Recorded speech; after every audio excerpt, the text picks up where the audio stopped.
Otak Anda bisa loh ditingkatkan kesehatannya, nggak peduli umur atau kebiasaan lama. Keren kan? Selamat datang di Hening Sejenak. Hari ini kita kupas tuntas nih cara ngerawat aset paling penting kita, otak. Kita lihat gimana caranya hal-hal simple sehari-hari itu, bisa ngaruh banget. Betul, betul.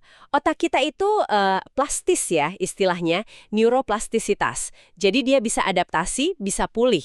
Kita fokus ke langkah praktis aja ya, yang bisa langsung Anda coba. Oke, kita mulai dari dasar banget ya. Aliran darah ke otak, ini krusial kan? Krusial banget, otak itu nyedot sekitar 20% aliran darah sama oksigen tubuh loh, padahal kecil. Wah, boros energi ya berarti? Iya. Nah, yang bisa ganggu aliran ini tuh banyak. Kurang tidur jelas. Terus alkohol, nikotin, kafein kebanyakan. Berat badan berlebih juga ngaruh. Sebaliknya, aktivitas fisik yang perlu koordinasi kayak tenis meja gitu, bagus banget. Oh iya, kenapa tuh? Itu aktifin cerebellum, otak kecil. Nanti dia kayak saklar gitu, nyalain bagian otak lain. Beberapa studi juga nunjukin ginkgo sama kunyit bisa bantu sirkulasi. Oke, jadi jelas ya ada beberapa hal yang harus dihindari langsung. Alkohol itu kan racun buat sel otak. Kurang tidur juga bukan cuma bikin ngantuk ya, tapi beneran ngurangin suplai darah. Plus, makanan gak sehat. Tepat. Nah, nyambung soal makanan nih.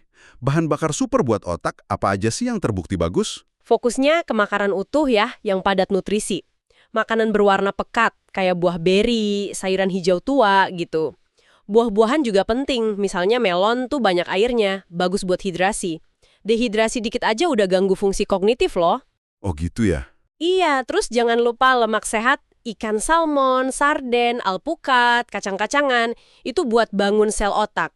Makanan fermentasi kayak kimchi atau kefir juga menarik. Bagus buat usus, dan ternyata usus nyambung banget ke otak. Gut-brain axis namanya. Nah ini, ada bagian yang agak bikin kaget nih waktu baca risetnya. Soal berat badan. Ternyata ngaruh banget ke fisik otaknya ya, bukan cuma soal penyakit lain gitu. Banget. Ini temuan signifikan loh. Ada korelasi kuat antara berat badan sama volume otak. Kalau kelebihan berat badan, volume otak bisa nyusut. Bikin otak kelihatan kayak, 8 tahun lebih tua fungsinya. Serius? 8 tahun? Iya. Kalau udah masuk obesitas, penyusutannya bisa lebih parah. Sekitar 8%. Otak bisa kelihatan 16 tahun lebih tua. Astaga. Tapi perlu dicatat ya, kekurangan berat badan juga nggak ideal buat otak. Jadi jaga berat badan ideal itu penting banget. Dan kita balik lagi ke tidur ya. Kayaknya ini fundamental banget tapi sering dianggap remeh. Sangat fundamental. Tidur itu waktunya otak bersih-bersih sama nyimpen memori.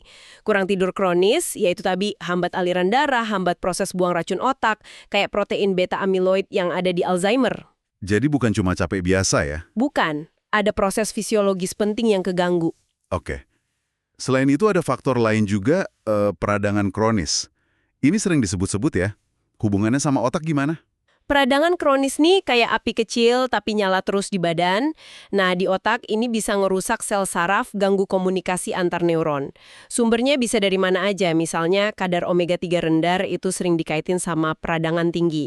Bahkan kesehatan gusi yang jelek, penyakit periodontal, itu bisa memicu peradangan ke seluruh tubuh termasuk otak. Oh, jadi kesehatan mulut ngaruh juga ya, sampai ke otak? Ngaruh.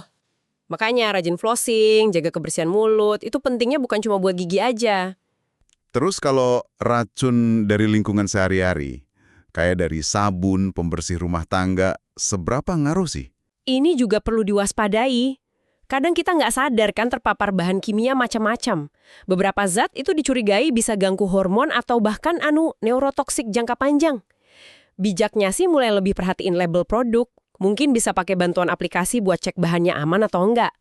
Kalau bisa, pilih produk yang lebih alami atau minimalisir paparan aja. Oke, terakhir nih, soal kekuatan pikiran. Kedengerannya klise mungkin, tapi datanya nunjukin ini beneran ngaruh ke otak kan? Bukan klise sama sekali. Kesehatan mental itu ya kesehatan otak secara harfiah. Beneran. Pengalaman traumatik misalnya, itu bisa ninggalin jejak di struktur dan fungsi otak. Stres kronis juga bikin kortisol naik. Bisa ngerusak hipokampus, area memori. Oke. Sebaliknya, latihan mindfulness, sadar penuh di saat ini, itu terbukti bisa ngubah area otak yang ngatur emosi sama stres. Pola pikir juga penting. Pikiran negatif otomatis kayak, saya emang pelupa, atau saya nggak bisa belajar hal baru. Itu bahaya. Bisa jadi self-fulfilling prophecy. Jadi kayak afirmasi negatif gitu ya, malah kejadian. Bisa jadi. Makanya terus tantang otak, belajar hal baru. Apa aja deh. Itu nguatin koneksi saraf yang ada, bikin yang baru juga. Kayak ngelatih otot-otot otak gitu. Luar biasa ya. Jadi kalau dirangkum nih, banyak banget aspek kesehatan otak yang sebenarnya ada di tangan kita ya. Jauh lebih besar dari yang mungkin kita sadari selama ini. Betul banget. Intinya sih otak Anda itu organ yang dinamis, plastis, dan bisa dirawat sepanjang hidup. Perubahan kecil tapi konsisten di gaya hidup, pola makan, kelola stres, sama pola pikir, itu bisa bikin perbedaan besar. Nggak pernah ada kata telat buat mulai. Oke. Nah, sebagai penutup mungkin sebuah pertanyaan nih buat Anda yang dengerin. Satu aja perubahan kecil yang paling realistis bisa Anda mulai lakukan hari ini juga buat investasi ke otak Anda di masa depan. Apa ya kira-kira? Sip, makasih ya udah nyimak sampai sini. Ngomong-ngomong nih, udah dengerin sejauh ini tapi kok kayaknya belum follow, subscribe, atau nge-like juga ya. Jangan-jangan pada benci sama kita nih. Bercanda. Sampai ketemu lagi di pembahasan berikutnya ya.